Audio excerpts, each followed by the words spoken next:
dólares al país. Jaime Calles López es economista en Ecuador. Jaime, ¿cómo le va? Buenas tardes. Muy buenas tardes, Antonio, Valentina. Mucho gusto de estar con ustedes. Jaime, contanos cómo fue la dolarización en Ecuador, digamos, y qué efectos tuvo en el corto, mediano y largo plazo.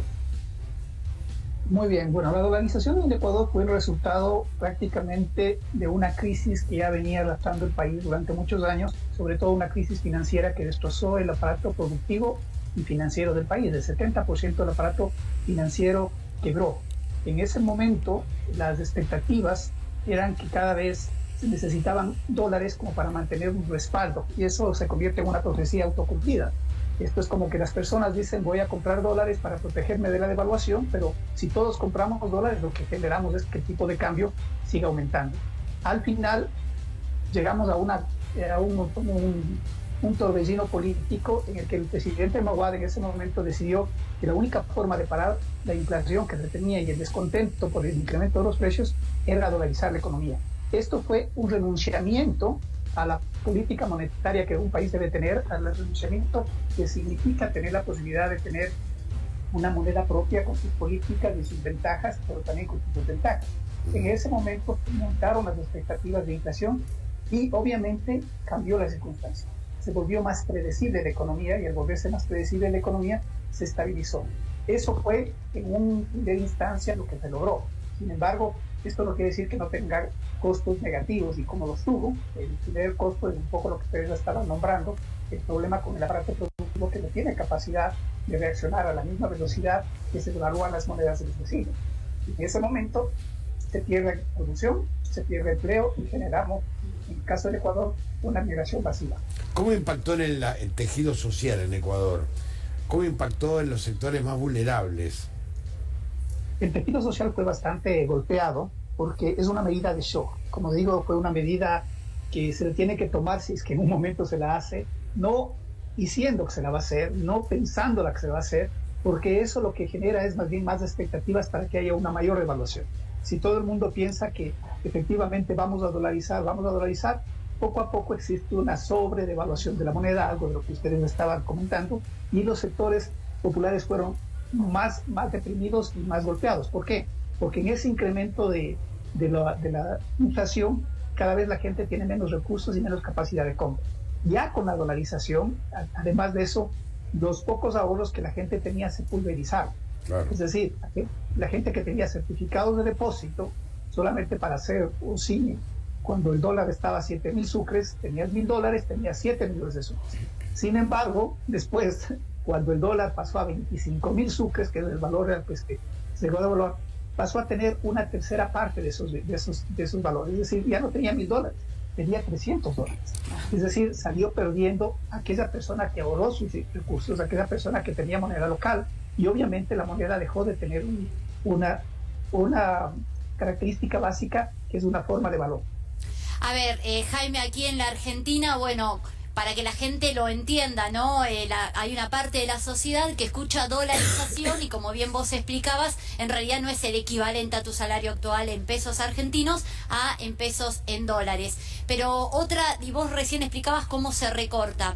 Otro problema grande es que cuando se dolariza una economía, lo que están viviendo ustedes, no pueden salir. Si hoy quieren salir, ¿qué dificultad hay para volver al esquema de una devaluación, por ejemplo? Para tener sucres. Para volver a tener sucres. De hecho, algunas ocasiones se ha planteado desde diferentes ángulos, de diferentes actores sociales, el salir. Sin embargo, ya después de prácticamente 23 años de tener la dolarización tiene un apoyo enorme en el Ecuador. Es más popular que cualquier político, tanto así que cualquier político que pretenda hacer algún cambio al sistema de dolarización pierde votos. De hecho, ha sido una de las cosas de la campaña que actualmente se la ha manejado. ¿Pero por qué? Porque te da previsibilidad, es decir, te da certezas. Es decir, si hoy me endeudo en un auto y mi cuota tiene que ser $200 mensuales, sabes que si yo tengo un salario de $1.000, pues los 200 se destinan al pago de la cuota del auto. No es que cada mes tengo que destinar más parte de mi salario para pagar el auto. Entonces, esa predecibilidad a la mayoría de las personas, casi al 90%, según los datos de la Asociación de Bancos, le permite tener tranquilidad. Y esa tranquilidad da certezas.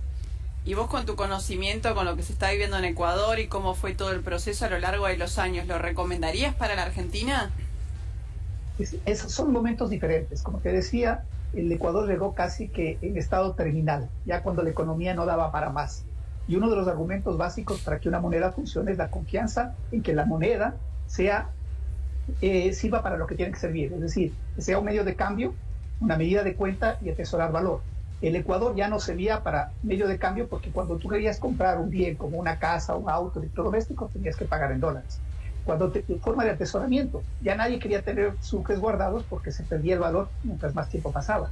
Y tampoco ya una medida de valor, porque también la contabilidad no tenía sentido. Había perdido su razón de ser la moneda. Habíamos pensado, sí, en otras formas de moneda, pero no confiábamos en que esa nueva moneda tenga el respaldo suficiente y la credibilidad de la gente.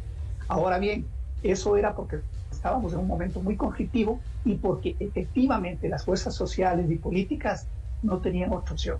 Es muy diferente, creo, que lo que está pasando en Argentina, y porque también los renunciamientos frente a los beneficios que podría ser son renunciamientos relativamente aceptables. Es decir, es como el dolor de muelas, llamémoslo así.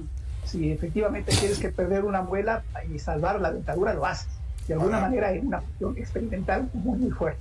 Jaime, ¿y el aparato productivo hoy en Ecuador, cómo funciona? Tiene un grave problema de competitividad, pero hay que entender que la competitividad no se genera solamente por la dolarización. La competitividad tiene que ver con inversión en factores de producción, inversión en tecnología, en personal, etcétera. Y a veces solamente el evaluar la moneda lo que generaba era esta competitividad que se llama espuria. O sea, es una competitividad mentirosa. ¿Por qué es competitividad mentirosa? Porque dices, bueno, yo devalúo, el otro devalúa. Entonces, si seguimos devaluando todos los países, pero no estamos mejorando en realidad la productividad, la competitividad, no estamos creando valor. Y eso sí es un problema para el Ecuador, porque no ha cambiado su matriz productiva. Tenemos 20 años y no cambiamos la matriz productiva. Y ahí, ese es el punto. Acá en Argentina también no se ha cambiado la matriz productiva desde el año 1976. Él acaba de decir, siguen exportando commodities. Claro. Este es un problema de fondo de los países de vía de desarrollo, cambiar la matriz productiva. Que es diferente a la cuestión propiamente de la dolarización. Ahora, yo le pregunto, con la dolarización, ¿aumentaron las exportaciones? ¿Cayeron? Aumentaron las exportaciones, pero por condiciones propias de los mercados externos. En algunos temas, como por ejemplo el camarón, incrementó casi 3 veces el tamaño de exportación, porque hay mercados más demandantes, como el mercado asiático. Seguimos exportando bananos, seguimos exportando petróleo, pero no tenemos un incremento de exportaciones de bienes, digamos, industrializados. La industria es muy, muy, muy pequeña. Y lo que sí nos volvemos es muy dependientes de los shocks externos, ¿no?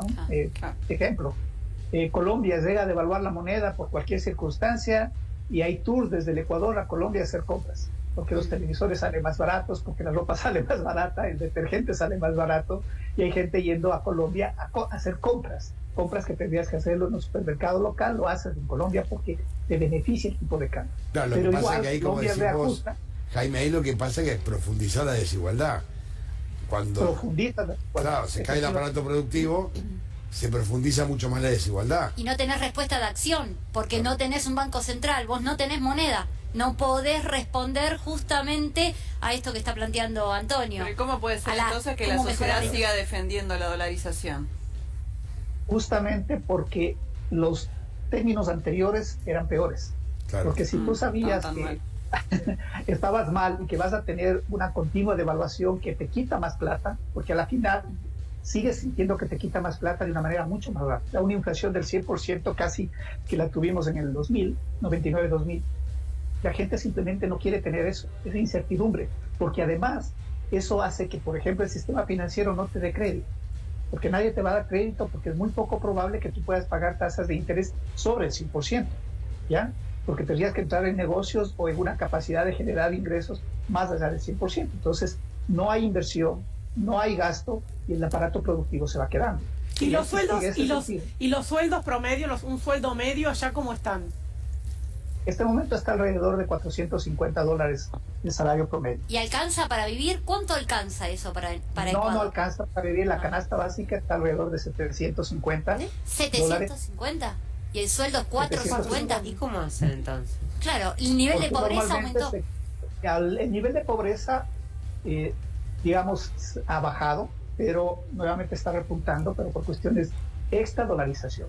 A ver, solamente para que se lo vea la parte de la dolarización, en algún momento, como les decía, se decía, ok, regresemos a un sistema de sucres. Sí, pero el regresar al sistema de sucres lo único que va a hacer es que las expectativas de que ese sucre no se devalúe no son creíbles. Y al no ser creíbles, si mañana el gobierno dice un sucre, $1, simplemente pasado mañana la gente dirá, yo prefiero tener el dólar y yo te pago 1.2 sucres por dólar. Habrá una devaluación de hecho, porque es una cuestión de confianza. No puedes volver. O sea, es tan complicado que el expresidente Correa en algún momento decía, y es verdad, si sales de la dolarización creas un conflicto civil. O sea, no se puede. Eso es un camino sin retorno. Lamentablemente. Entonces, eso sí hay que continuarlo. Las siguientes ya no sales. Claro, lo que pasa es que Argentina... Me parece que Argentina, Jaime, me parece que va a tener que buscar un término intermedio. Porque la población no confía en la moneda, porque no confía. De hecho, está todo en dólares. Acá no conseguís acá no hay crédito tampoco en Argentina. Y va a tener que buscar un punto intermedio. Correcto. Es un poco lo que ha hecho Perú. Perú ha logrado, con todos los conflictos políticos que ha tenido, mantener el tipo de cambio más o menos estable. Claro. ¿Ya? Pero porque tiene un banco central bastante fuerte y porque las autoridades del Banco Central han permanecido pese a esos cambios. Inclusive todos los cambios políticos ha logrado ser tan fuerte el presidente del Banco Central de Perú que se convierte en la garantía de que el sistema económico se va a mantener. Te mando es decir, si confías, se aguanta eso. Jaime, te mandamos un abrazo enorme, gracias. Con gusto, Antonio, Valentina, muchísimas gracias. Un gusto muy grande, gracias.